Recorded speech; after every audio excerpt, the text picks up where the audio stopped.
with our hands, with our life, with our love. We ask justice, we ask freedom, and we take justice, because the justice is not like a gift which they gave. No, liberty, freedom, they don't give that. We have to take that. And in fact, we go through the streets and we took our liberty, we took our freedom, asking for justice. The Roman Catholic hierarchy has never forgiven Father Aristide, the legally elected president of Haiti, whom it regards as a base heretic. For his efforts to chase the moneylenders from the temple, he was banished from his order and forbidden to serve Mass. To the very last, the Vatican was the only foreign power to recognize the military junta that misruled Haiti.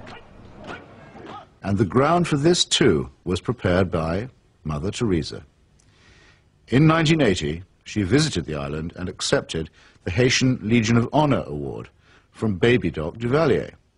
She found much to praise in his corrupt, dynastic regime, telling astonished reporters that she had, quote, never seen the poor people being so familiar with their head of state as they were with the Duvaliers. It was a beautiful lesson for me, she simpered. I've learned something from it. The Haitian people, indeed, could not wait to get close to the Duvaliers,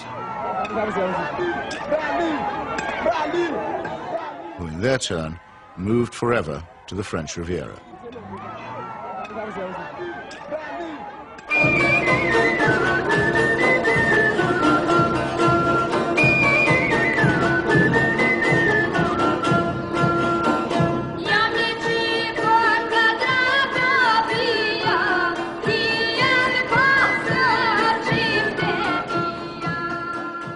Mother Teresa admires the strength of the powerful almost as highly as she recommends the resignation of the poor.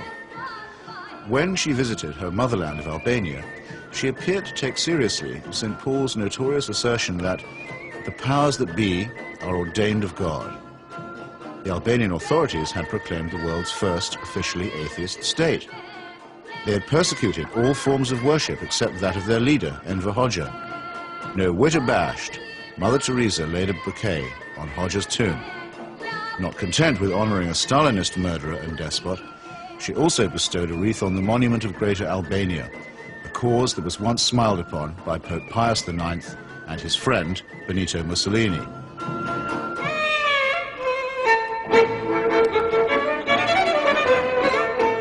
Albania is, for secular reasons, quite rich in orphans. So there was ample scope for an orphanage specialist to praise the institutions of the regime while keeping silent about its victims.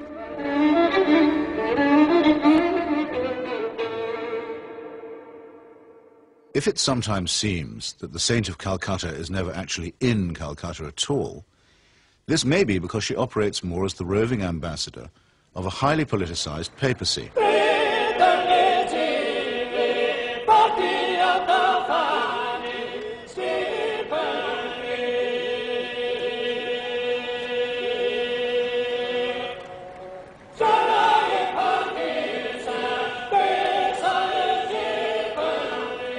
Vatican foreign policy has taken her from the shores of Lebanon, where the Roman Catholic militia perpetrated the mass murder at the Sabra and Shatila camps, to Nicaragua, where the Cardinal was the patron of the Contras, to Armenia, where she helped Mother Church gain a foothold in the Soviet Union. In return, the present Pope is known to have placed her on the fast track for canonization. This is the kind of politics in which she does indeed get involved. Sometimes when I think of Mother, I wonder if I've done just right. Though I'm many miles away, I can almost hear her say, "Where's my wandering boy tonight?" Robert Maxwell's genius for self-promotion made a nice fit with Mother Teresa's talent for fundraising. It became hard to decide which of the two was using which, or was it both? Ever since I In the United States, Mother Teresa accepted well over $1 million from Mr. Charles Keating, a right-wing Catholic fundamentalist and anti-pornography crusader who was also a California savings and loan tycoon. Mr. Keating's problem was that he was using other people's money. He's now behind bars after the greatest scandal in American financial history. But while he was flying high, Mother Teresa flew right along with him. She got the use of his private plane. He got a personalized Mother Teresa crucifix, which he used to store up treasure on earth. Let's get him out of here. Why should the missionaries of charity have such a special vocation for work among the rich? And does Mother Teresa pick frauds because they need her help more than the honest billionaires? It's not a question that she's ever answered, but then, in the prevailing atmosphere of piety and adoration, it's not a question that she's ever been asked.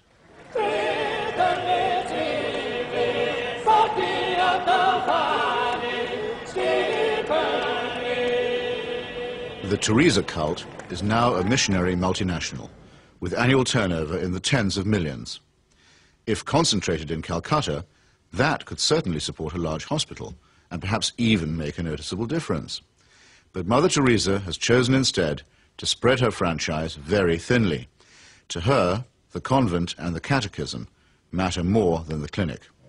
Now we are in 105 countries and we have 500 convents all around the world, without counting India. Beautiful.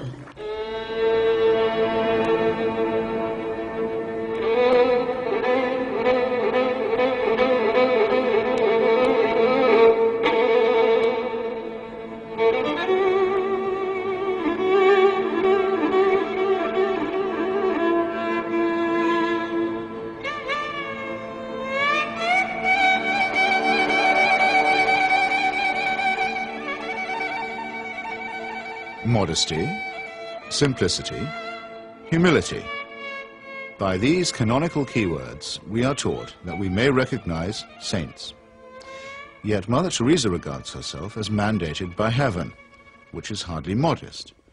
She lends spiritual solace to dictators and to wealthy exploiters, which is scarcely the essence of simplicity. And she preaches surrender and prostration to the poor, which a truly humble person would barely have the nerve to do. When she speaks about private or public morality, opposing family planning, for example, or defining abortion as quite literally the greatest threat to world peace, she takes on the grim and tedious tones of the zealot and the fanatic. In a godless and cynical age, it may be inevitable that people will seek to praise the self-effacing, the altruistic, and the pure in heart. But only a complete collapse of our critical faculties can explain the illusion that such a person is manifested in the shape of a demagogue, an obscurantist, and a servant of earthly powers.